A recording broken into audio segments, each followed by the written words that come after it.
अस्सलाम वालेकुम नाज़रीन, आप देख रहे हैं मेरा यूट्यूब चैनल। मैं हूं तलहा किरम। 27th अमेंडमेंट को पास कर दिया गया है और इसको काफी ज्यादा क्रिटिसाइज भी किया जा रहा है और सराहा भी जा रहा है, और कुछ तो इसको 1973 के आयन का खातिमा करार दे रहे हैं, जबकि दूसरी जानिब इसको काफी ज्यादा सराहा जा रहा है और एक नए दौर का आगाज करार दिया जा रहा है इस 27th अमेंडमेंट को। और आज जो आर्मी एक्ट 2025 है और जो 27th अमेंडमेंट का 27वीं आईनी तरमीम का ड्राफ्ट है, मुसवदा है, इन दोनों को मिलाकर 27वीं आईनी तरमीम का नाम दिया जा रहा है, जिसमें तब्दीलियां की गई हैं, शिकों को आर्टिकल्स को तब्दील किया गया है, उनमें तरामीम की गई हैं और उसमें एक नया ओहदा इंट्रोड्यूस करवाया गया, चीफ ऑफ डिफेंस फोर्सेस। ये इसकी मुद्दत मुलाजमत जो है वो 5 साल होगी। जो आर्मी चीफ होंगे वही अब चीफ ऑफ डिफेंस फोर्सेस भी हुआ करेंगे। ये एक नई कॉन्स्टिट्यूशनल पोस्ट जो है वो इंट्रोड्यूस करवाई गई है। और जो joint chief of staff committee का ओहदा होता था वो एक तरह से अब बराए नाम ओहदा होता था। वो तीनों जो मिलिट्री, आर्मी हो गई, नेवी हो गई, एयरफोर्स हो गई, उनके दरमियान कोऑर्डिनेट करवाता था, उसका ये रोल था। और अब ये जो रोल है ये चीफ ऑफ डिफेंस फोर्सेस को दे दिया गया है। वो तमाम जो जितनी भी फोर्सेस है उसके हेड होंगे और जनरल शाहिद शमशाद मिर्जा जो अभी joint chief of staff committee हैं, ये अपनी मुद्दत पूरी करेंगे, उसके बाद ये ओहदा खत्म होगा। और अभी आर्मी चीफ जो है हमारे वो 2030 तक यानी कि वो आर्मी चीफ रहेंगे।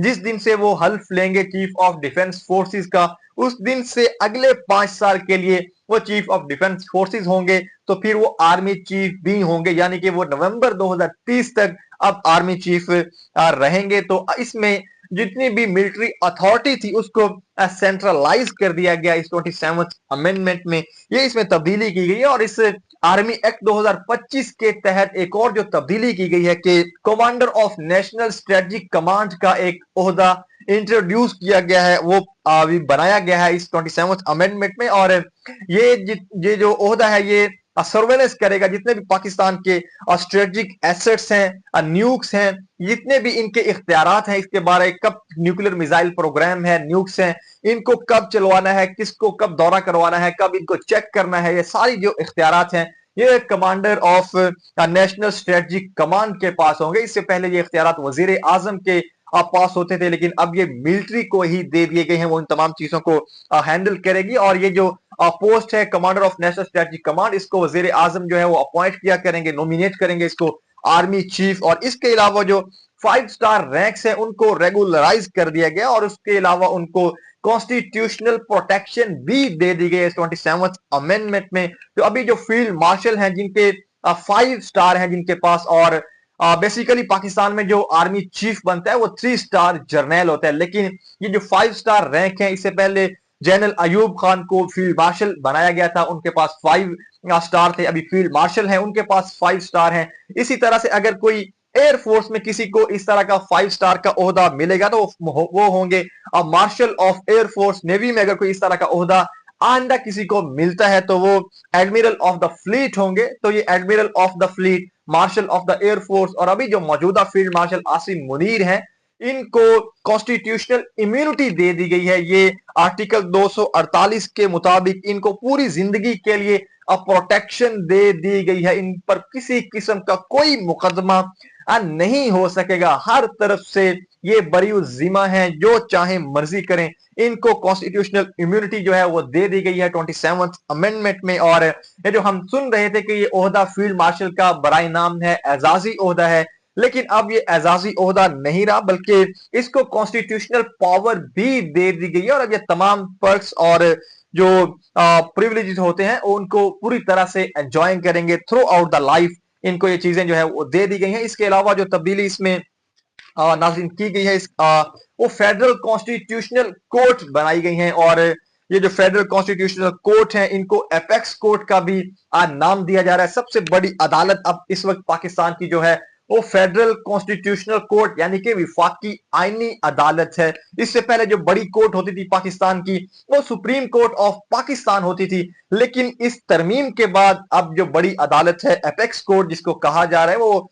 फेडरल कॉन्स्टिट्यूशनल कोर्ट है, जिसमें जिसको जो काम दिए गए हैं वो एक तो आईनी तशरीह की करेगी, आइन की तशरीह करा करेगी, कॉन्स्टिट्यूशनल इंटरप्रिटेशन। इसके अलावा वो इंटर प्रोविंशियल और जो फेडरेशन जितने भी डिस्प्यूट्स होंगे उनको सुना करेगी। इसका जो इख्तियार है ये आईनी अदालत के पास होगा। इसके अलावा दीगर जो इसको इख्तियार दिए गए हैं वो भी इसमें शामिल हैं। तो इन शॉर्ट सुप्रीम कोर्ट की जो पावर थी उसको यहां पर रिड्यूस कर दिया गया। सुप्रीम कोर्ट अब सिर्फ रह गया कत्ल, डकैती, चोरी के मुकदमे सुनने के लिए मेरे ख्याल में, क्योंकि जितनी भी पावर थी वो अब विफाकी आईनी अदालत को दे दी गई। हुकूमत ये कह रही है कि जितने भी मुकदमे पाकिस्तान में पेंडिंग में रखे हुए हैं उनको जल्द अज जल्द उनके फैसले करने के लिए हमने ये कदम उठाया है। लेकिन बज़ाहिर जो चीज नजर आ रही है कि सुप्रीम कोर्ट की जितनी भी एक पावर थी उसको यहाँ पर रिड्यूस कर दिया गया है और वो सारी जो पावर है, वो अथॉरिटी जो है इस नई आईनी अदालत के पास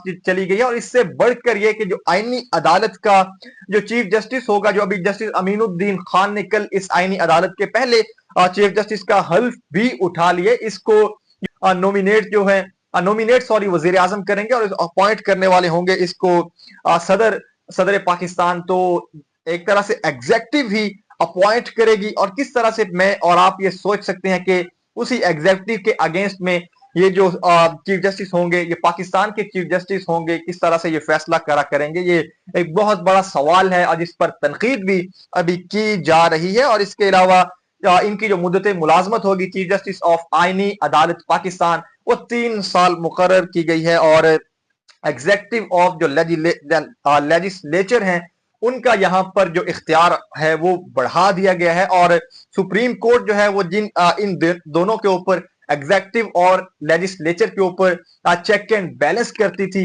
अब उसका इख्तियार जो है वो यहाँ पर कम कर दिया गया है। इसके अलावा power to transfer high court जजेस, इस 23वीं आईनी तरमीम में यह भी कर दिया गया कि जो हाई कोर्ट के जजेस होंगे अब उनका ट्रांसफर भी हुआ करेगा। यानी कि जो ब्यूरोक्रेसी में होता है कि कोई भी जो ऑफिसर होता है वो ईमानदारी से काम करता है या किसी भी एग्जेक्टिव के अगेंस्ट में वो फैसला करता है या एक अच्छा तगड़ा स्टांस लेता है, उसका तबादला कर दिया जाता है। तो इसी तरह अब जुडिशरी में भी ये चीज हुआ करेगी कि उसका ट्रांसफर कर दिया जाएगा। तो यानी कि इस वक्त जुडिशरी को एग्जेक्टिव के टोटली अंडर प्रेशर कर दिया गया। और किस तरह आप सोच सकते हैं कि एक जो जज है वो ईमानदारी से यहां काम कर पाएगा एक एग्जेक्टिव के प्रेशर के अंडर? ये बहुत बड़ा सवाल है जिस पर अभी क्रिटिसिज्म भी किया जा रहा है। और जो जजेस की लिमिट्स है वो अब उनकी 68 साल मुकर्रर कर दी गई है काम करने की जो हद है। और रिटायरमेंट की एज में भी यहाँ पर तब्दीली की गई है इस 27वीं आईनी तरमीम में। और इसके अलावा जो इसके ऊपर अब जो तनकीद की जा रही है नाज़रीन के, इसमें एक तो मिलिट्री का जो रोल है, मिलिट्री का जो कंट्रोल है वो अब ज्यादा हो जाएगा, स्ट्रांग हो जाएगा। इसी तरह एग्जेक्टिव का जो कंट्रोल है वो अब स्ट्रांग हो जाएगा इस 27वीं आईनी तरमीम के बाद। और एक जो आइडियल तरीका कार था 18वीं सदी में कि एक किंग होता था, एक बादशाहत होती थी, वो खुद अपना चीफ जस्टिस अपॉइंट करता था। और आप किस तरह से सोच सकते हैं कि एक जज जिसको अपॉइंट करे उस वक्त का किंग बादशाह, वो किस तरह उसके अगेंस्ट में फैसले करे।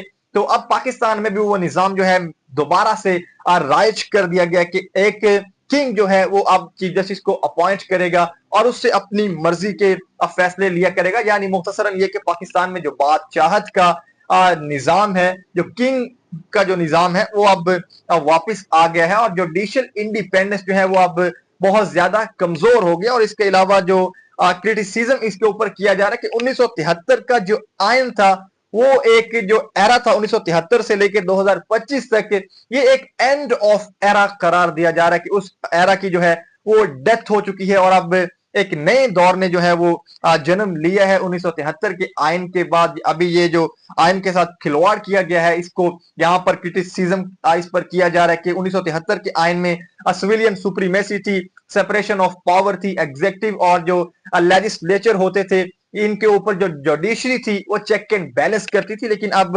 एग्जेक्टिव को स्ट्रॉन्ग कर दिया गया और जो लेजिस्लेचर है उसको स्ट्रॉन्ग कर दिया गया और जो जुडिशरी है उसको इसका एक सब पार्ट जो है वो बना दिया गया है, सब इदारा इसका बना दिया गया है। और इससे बढ़कर भी जो इस पर क्रिटिसिज्म की जा रही है कि अब आर्मी या आर्मी चीफ जो है उसको मुकम्मल तौर पर यहाँ स्ट्रॉन्ग कर दिया गया है और उनका मुकम्मल जो कंट्रोल है उनको दे दिया गया है। और इससे पहले जो आर्मी चीफ होते थे उनको मार्शल लॉ लगाने की जरूरत पड़ती थी, लेकिन अब उनको मार्शल लॉ लगाने की जरूरत नहीं पड़ेगी, क्योंकि आईने पाकिस्तान को उसी तरह से तरतीब दे दिया गया है जिस तरह से वो चाहते थे कि मार्शल लॉ के बाद होना चाहिए जब वो मार्शल लॉ लगाते थे। तो इस पर इस तरह की तनकीद भी की जा रही है और इसको सराहा भी जा रहा है। दूसरी जानिब इसको एक नए दौर का आगाज करार दिया जा रहा है। तो ये चीजें इस वक्त आईने पाकिस्तान में या पाकिस्तान की पॉलिटिक्स में, पाकिस्तान के सियासी मैदान में चल रही हैं। आने वाले वक्त में क्या होगा, जिस तरह से अभी इस्तीफे आए हैं जजेस के, एक और इस्तीफा भी आ गया लाहौर की जो कोर्ट है उसके जज का। तो क्या एक नई आइन जो वकला की तहरीक है क्या वो शुरू होने जा रही है? तो इसके जो जवाब हैं या चीजें किस तरफ जाएंगी आने वाला वक्त देगा। अल्लाह निगहबान।